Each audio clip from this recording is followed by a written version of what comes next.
Bienvenue dans une nouvelle vidéo et dans un nouveau bilan de cette saison 2022.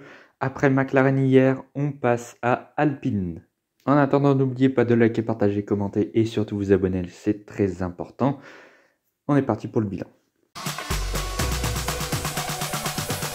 Comme d'habitude, je vous affiche les moyennes en course et en qualification des deux pilotes Alpine, ainsi que leurs meilleures et leurs pires positions sur cette saison 2022 en qualification et en course. Et on est parti pour le bilan d'Alpine, d'Ocon et de Alonso.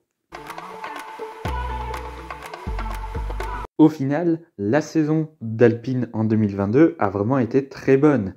Le point négatif, c'était l'entente entre Ocon et Alonso, et surtout l'entente entre le management Alpine et Fernando Alonso. Ça a mis beaucoup de feu entre les deux parties, et ce qui a conduit du coup à ce que Alonso quitte l'équipe fin 2023, et ça, c'est pas bon pour Alpine pour 2023. Bref, revenons en 2022.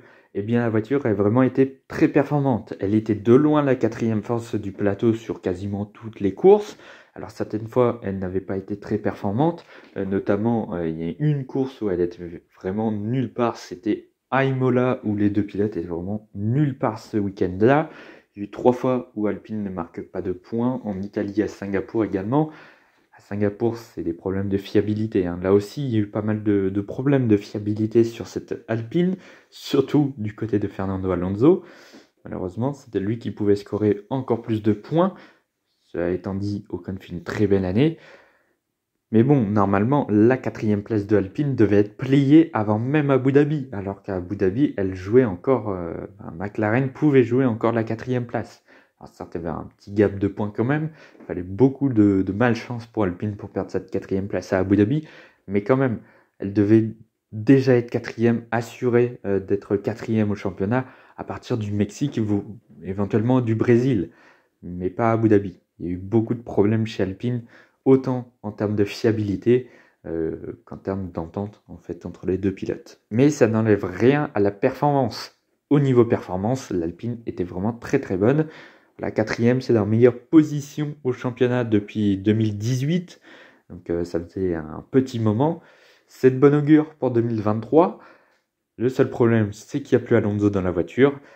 Mais bon, il y a tout de même Gasly. Ça peut être pas mal. C'était peut-être leur meilleur choix de remplacement en tout cas. Pour la note de Alpine, je leur mets 13 sur 20, une très bonne saison. Mais ce qui fait baisser la note, voilà, c'est cette fiabilité et surtout cette entente qui était vraiment pas bonne. Il y avait vraiment une sale ambiance chez Alpine, surtout en fin de saison entre les deux pilotes, mais déjà entre le team management et Alonso. Voilà, dès la mi-saison à peu près, ça n'allait plus. On passe au bilan de cette saison 2022 d'Esteban Ocon. Et bien pour le français, ça a été une saison très très très bonne. Et là, je ne parlerai qu'en termes de performance, parce qu'il devance Fernando Alonso, certes au championnat, mais Alonso a eu beaucoup de malchance. Normalement, Ocon aurait dû finir 9e du championnat si Alonso n'avait pas eu autant de malchance cette saison. Mais ça n'enlève rien à cette saison qui a été vraiment peut-être la meilleure d'Esteban Ocon en Formule 1. Ça finit à 30 points de Norris, mais franchement, sans les courses où il ne marque pas de points, il y a eu quelques courses où il n'a pas été vraiment très performant. Imola, il était nulle part. Monaco, c'était un peu plus compliqué. Et puis le reste, un peu, c'est des problèmes de fiabilité, surtout en Italie et aux États-Unis. C'était pas très performant non plus. Mais bon, voilà, après Singapour et Grande-Bretagne, c'est ses seuls abandons de la saison et c'est sur problème mécanique. Donc voilà, il n'a cassé aucune voiture en course. Ça, c'est très positif également. Ça fait gagner des sous dans le développement de la voiture pour Alpine. Non, vraiment, le fait qu'il ne joue pas la 7e place au championnat, c'est qu'il y a plus de courses sans points que Norris. Mais franchement, avec 3 courses environ en plus dans les points, vous pouvez jouer la 7e place. Donc, franchement, une saison vraiment très bonne de la part d'Esteban Ocon. Pour la note de Esteban Ocon, je lui mets un très bon 15 sur 20. Ça a été vraiment une très bonne saison. On continue avec le bilan de cette saison de Fernando Alonso. Et là, il y en a des choses à dire sur Alonso. Fernando Alonso, cette saison, il a été peut-être de loin le meilleur des autres, hein, finalement, en termes de performance pure. Le problème, c'est sûr que cette saison, il abandonne 6 fois. Et une grande partie de ces abandons, c'est des problèmes mécaniques. En Arabie Saoudite, un problème au niveau du moteur. En Émilie-Romagne, bon, il se fait toucher par Schumacher. En Italie, je crois que c'est un problème mécanique également. À Singapour, problème moteur à nouveau. À Abu Dhabi, idem. Au Mexique, pareil.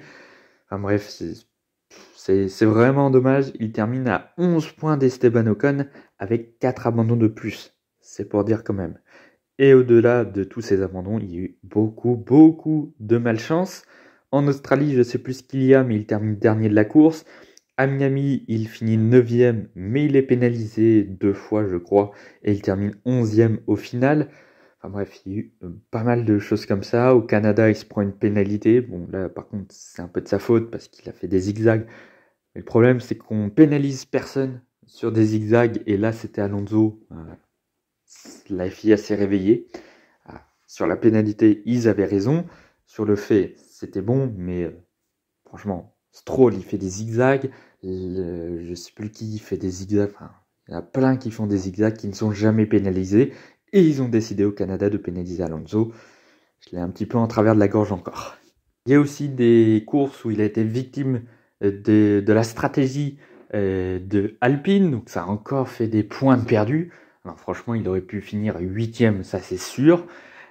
Peut-être même concurrencer Norris pour la 7e position, mais Norris était vraiment très solide là aussi. Et vraiment une saison vraiment très bonne de la part de Fernando Alonso, mais avec énormément de malchance. J'en ai fait une vidéo d'ailleurs cette année, je ne sais plus à partir de quand c'était, mais je crois que c'était au mois de mars ou de mai, je ne sais plus trop. Je crois que c'était après Miami, où j'avais fait une vidéo. Clairement, c'est un pilote hyper malchanceux, je ne comprends pas. J'espère qu'en 2023, son Aston Martin, elle va marcher pour qu'il pète le feu, en espérant qu'Aston Martin ne se plante pas sur les stratégies, et surtout sur les arrêts au stand, comme avec Vettel. Franchement, cette saison 2022 a vraiment été très bonne pour Fernando Alonso. Mais voilà, beaucoup de malchance. Et puis surtout, une très mauvaise entente déjà avec le team management, avec Laurent Rossi, avec Otmar Szafnauer. Voilà, je ne sais pas qui est responsable de tout ce bazar, parce qu'en 2021, ça fonctionnait très bien. Moi, je soupçonne un petit peu quand même Otmar Szafnauer, qui est arrivé quand même en 2022. Et depuis ce moment-là, ça n'est plus vraiment passé entre Alpine et Alonso. Voilà, je ne sais pas, mais Szafnauer a peut-être un truc à voir là-dedans. Et puis en fin de saison, il y a eu encore ces problèmes avec Esteban Ocon.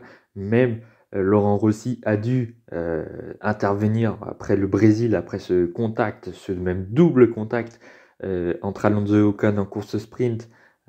Bon, voilà, la première c'était la faute de Ocon, la deuxième c'était peut-être un peu plus la faute d'Alonso.